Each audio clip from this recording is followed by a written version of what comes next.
Hello guys, it's time for me to get back into gaming, and in this video I will show you how you can build a gaming PC for $600. This is kinda on a budget because you can't get very much cheaper for gaming PC. You need to have some kind of better components. So let me go first with the PC tower. It's a Raidmax Viper. It's a very beautiful PC tower. It's not very popular for gaming because it's not very big tower, but if you don't have a very big graphic card, it's not that much important. The case itself have 6 slots for fans. The one comes from behind. It's black, you maybe don't see it. You can put 2 big fans here or one very big in the middle. We can put one fan on the side and you can put one fan here. The only fan that comes, it's the one that is here behind. The case itself is pretty cheap. You can buy it something between $30 and $35.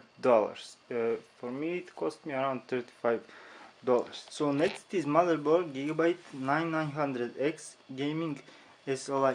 What is good for this motherboard, it supports 2 PCI Express slots, and while one is on 6 times, the second one is 8 times. It's also have a shielded audio, and the best thing is that it have M2 drive slot. So if you're thinking to buy a new SSD for your PC, maybe you can get a few dollars more to buy M drive slot, which will get you a much more performance. The graphic card is Asus Strix series. It's a Radeon RX 470, 4GB DDR5. It's a 256 bandwidth. The 2 things you need to consider when buying a graphic card: to have enough bandwidth and to have enough memory, because if you want to play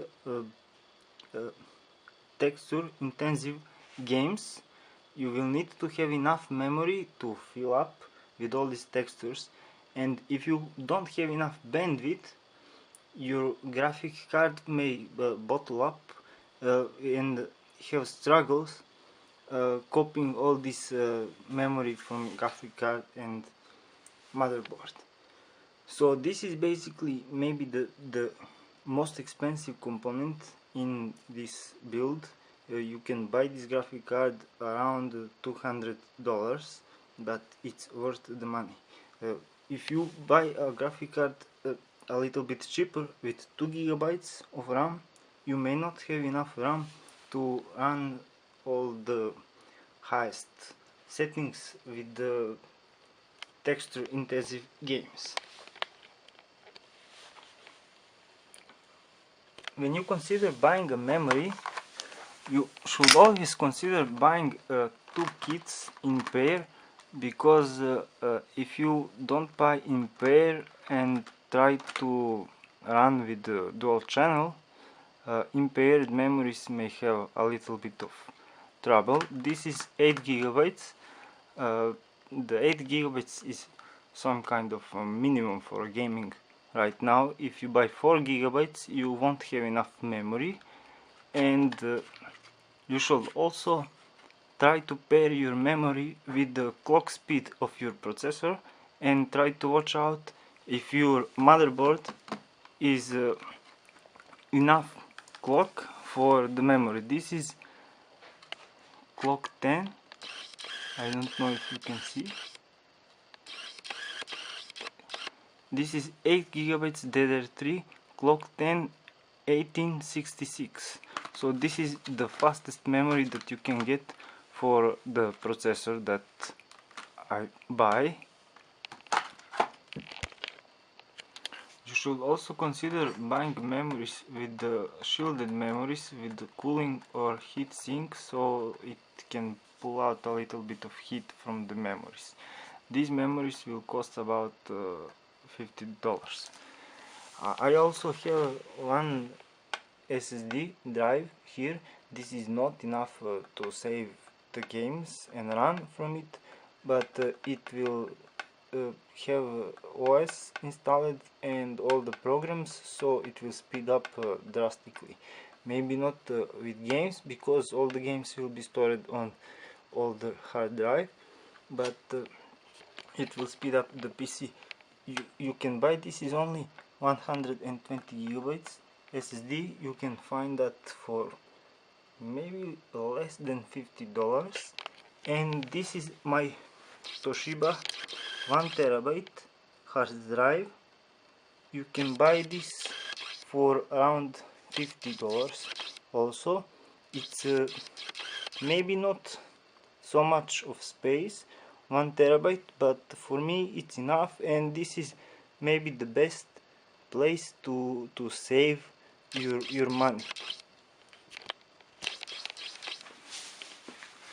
For all this power you will need also quality power supply. The power supply is very important to have enough power to power up all of these components. Now this is LC power supply. They are maybe not so popular, but this power supply is 600 watts and it's very cheap, and it can supply 80% of 600 watts. So this is basically something like 480 watts, which is very enough for this build. This power supply can cost you about $30–35. It's very cheap and it's good quality power supply. Okay, for CPU power, 8 core is a must.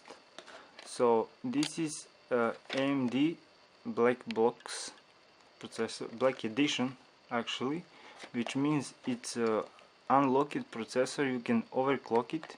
It's FX8300.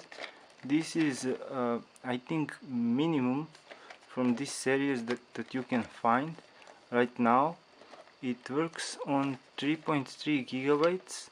It have 8 cores and 60 megabytes cache, and since it's unlocked, you can overclock it very easily.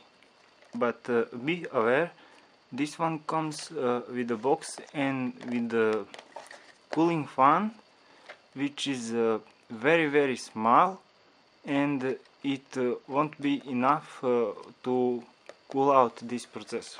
So if you buy this kind of processor, you must also buy a very big cooling fan.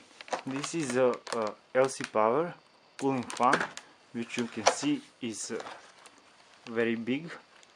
It can cool down your CPU very easily, and one of those fans you can find very cheap for around $10–15,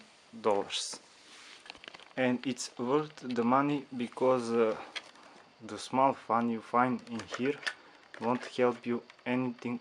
You can just burn your CPU with the one inside.